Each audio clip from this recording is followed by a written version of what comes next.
Imagine you wanted to build a house and you came up with this ingenious idea to start from the roof. How do you think that would turn out? Or imagine you wanted to become a lawyer and you decided, why don't I go to law school first? Or you wanted to become an engineer, or you wanted to study medicine and you decided to start at the end. The first big lesson for young athletes is start with something easy. When your child starts school and he gets his first homework, it's usually something pretty simple, right? Something he can handle, which then gets harder as he continues to advance in school.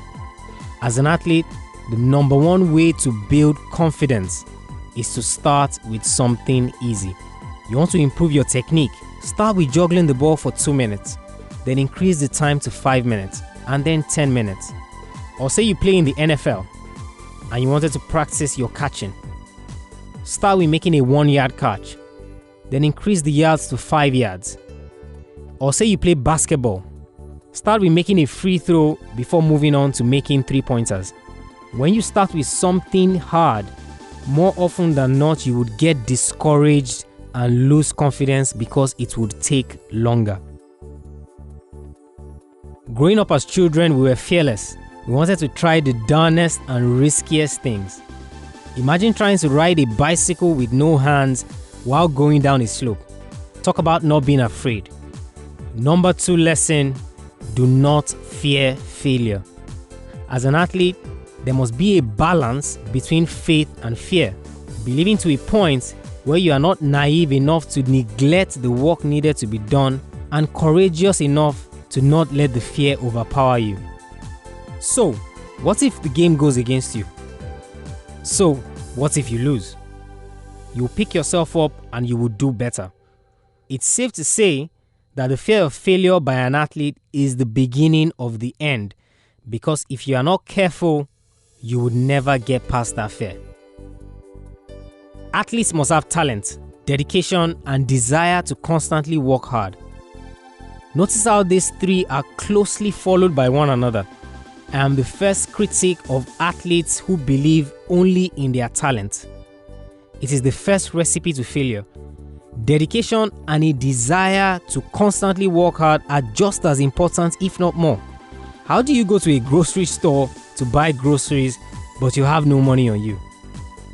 In order to build your confidence as a young athlete, you must not only have the talent, but also a dedication and desire to constantly work hard.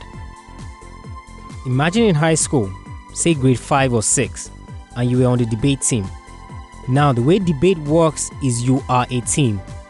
One person speaks after the other to buttress the points on the topics conversed, and the primary aim is to work together to defeat the opponents. Lesson number 4, trust your teammates. I know you might say something like, but hey, I don't play team sports. Well, do you have coaches? Or do you have a nutritionist? Or I'm sure you have a physio or you have a trainer. Those are your teammates.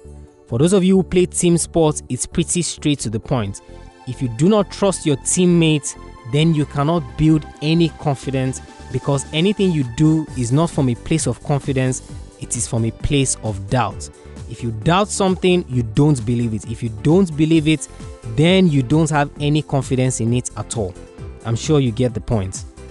And finally, practice, practice, practice. Malcolm Gladwell said in his book Outliers that it takes 10,000 hours to master a skill. The only way you are going to build confidence and be the absolute best athlete you can be is to practice. Every opportunity you get, utilize it to try to improve on something. The basic truth is, the better you get at something, the more confident you are. Remember the first time you learned to ask a girl out? Nerves and butterflies, I'm sure. But after a couple of dates, it becomes a formality and you almost get cocky at it. Or you just learned how to cook your favorite meal and you can't get enough of it. You even try different spices and different flavors. Suddenly you've moved from a novice to an expert. The way the mind of an athlete works is it gets more confident as it gets better at something. There's a reason why I left this for last. This is the embodiment of all the other lessons. If you practice starting with something easy, you get better at it. If you practice being fearless, you get better at it. If you practice being dedicated and desirous of working hard, you get better at it. And if you practice working on trusting your teammates, you will get better at it. So don't take all these lessons and just go to sleep. Practice day and night at getting better and improving on them. And I guarantee you that if you focus and work on these 5 lessons, you would absolutely change your career.